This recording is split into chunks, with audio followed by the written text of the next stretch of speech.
WHAS 11 Weather First.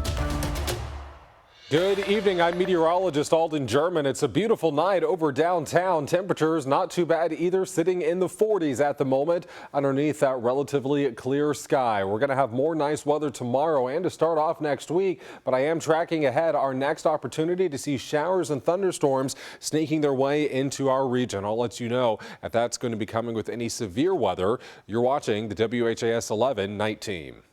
WHAS 11 night team is all new tonight. Traffic has resumed a day after a 4-vehicle crash left a semi dangling from the 2nd Street Bridge. I was surprised when I come back after lunch and it was open. Tonight, we're talking with those who use the bridge and how they're feeling about the reopening. Plus, safety is a major concern in downtown Louisville with a deadly shooting just this morning. Despite that, new businesses continue to open in the area, looking to change the narrative. Small businesses are the lifeblood of any city. They truly are what makes Louisville unique. Tonight, the latest venture to cut the ribbon and open doors in downtown. Plus, authorities make another arrest in a major theft ring involving hundreds of thousands of dollars stolen from Lowe's stores in Louisville. The WHAS 11 night team starts now.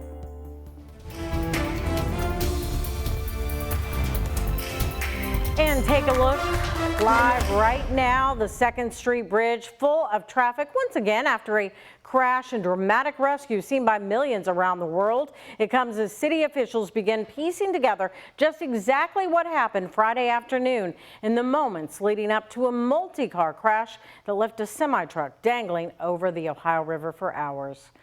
It's our top story tonight on the night team. Thanks for joining us. I'm Connie Leonard in for Alex. After 24 hours of around-the-clock repairs and exams, Kentucky transportation officials say the bridge is safe for drivers. The 2nd Street Bridge's reopening was one of several updates shared Saturday as crews evaluate what, if any, changes may be necessary in the bridge's future. The night team's Connor Steffen and photojournalist Aspen Hester tell us what's next.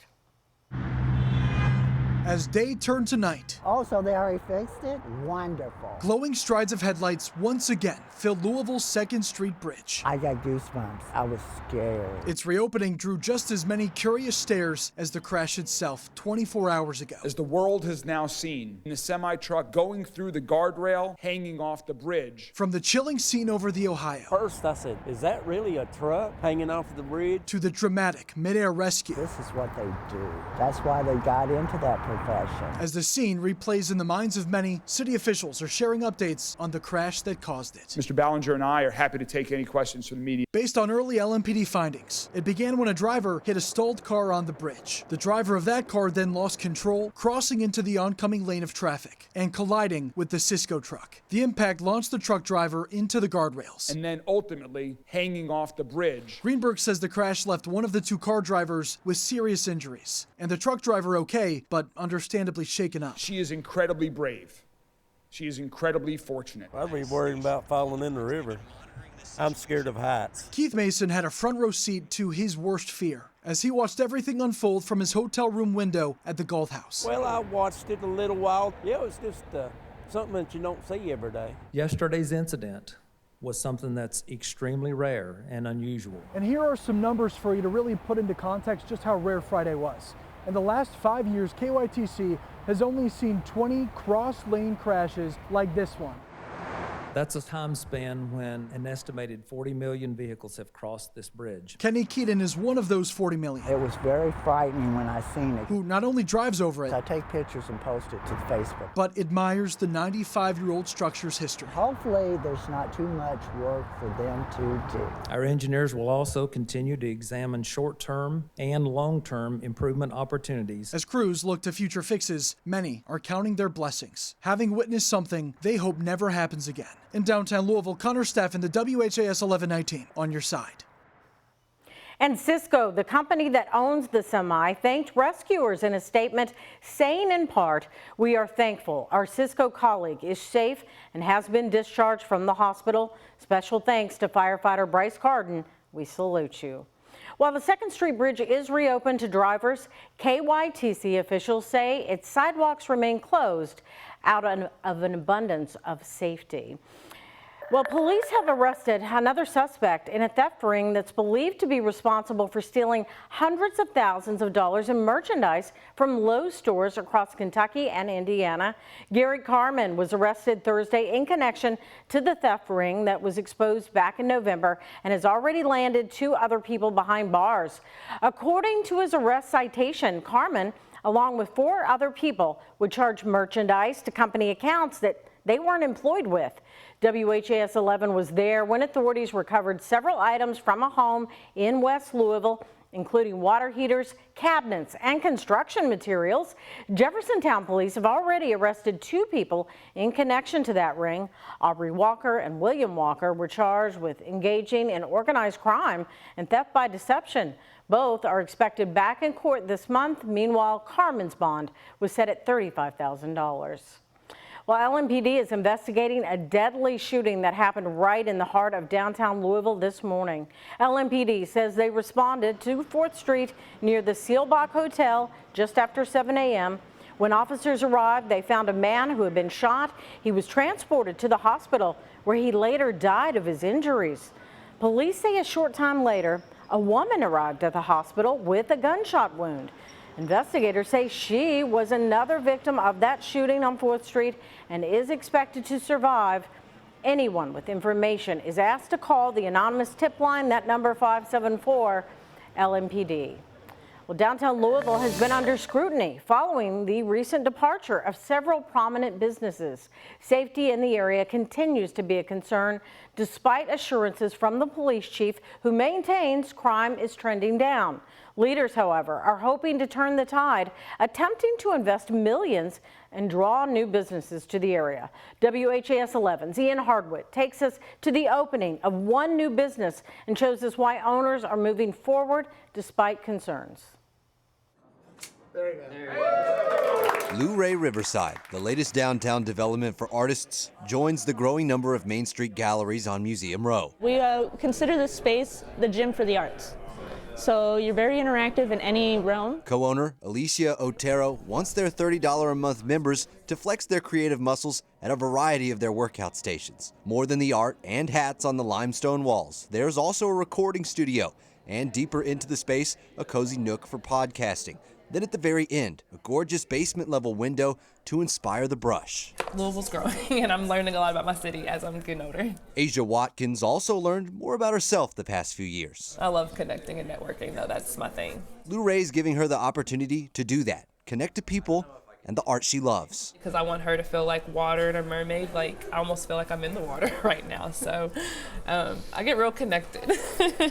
It's a booming scene that continues further down the block at Capacity Art Gallery. I want people to come in the door and feel comfortable and explore the objects and art we have. Casey Dressel runs the place, founded in October 2022. She sees a lot of tourists come through the door. But also like locals that are exploring their city again and getting to know the downtown area again. Though some perceive downtown streets as unsafe, Dressel thinks differently. It's been so great. It's been almost nourishing for me. Coming up on 2 years of business, she's excited about the way other businesses in the area feed off of each other. It's just a couple of examples of how downtown DNA is evolving, and the city's Office of Economic Development agrees. Not just office workers, but event spaces, creative spaces, work spaces, living spaces. I mean, it really is what downtown Louisville should be and could be in the future. A future beginning to look just a little brighter.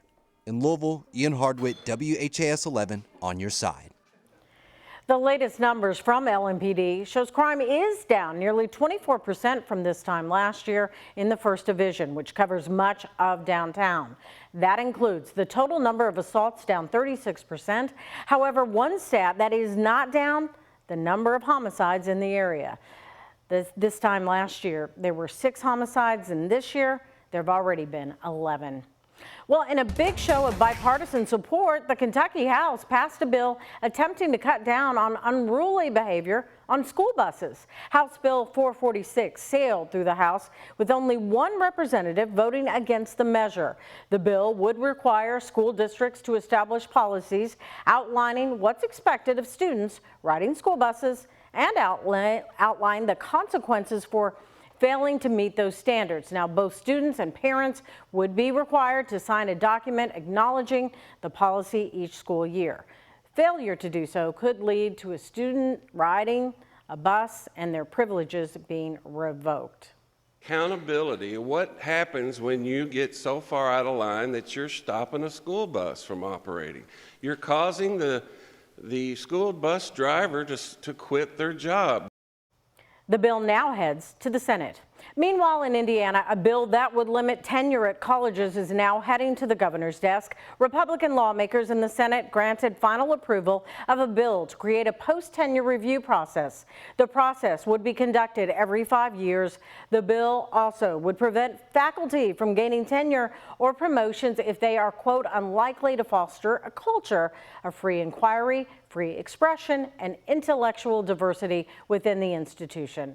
Opponents at colleges say the measure effectively does away with tenure. However, supporters say the bill is designed to support tenured professors who may not share the same political beliefs as university leaders. The countdown to Super Tuesday is on. Today, former President Trump picking up delegates in Michigan and Missouri as he continues his battle with former South Carolina Governor Nikki Haley. The latest poll showing Trump vastly ahead of Haley by 60 points nationally and leading in every Super Tuesday state. But the former president, facing 91 criminal charges, could be on trial in at least one case before the November election. And Haley says those legal woes are hurting the party. We need a new generational leader that can put in 8 years, day and night, fixing the things we need fixed with no negativity, no drama, no vendettas. That's why they're weaponizing law enforcement for high-level election interference, where Joe Biden goes after his political opponent. He should drop all charges against me. You know, every one of these 91 counts.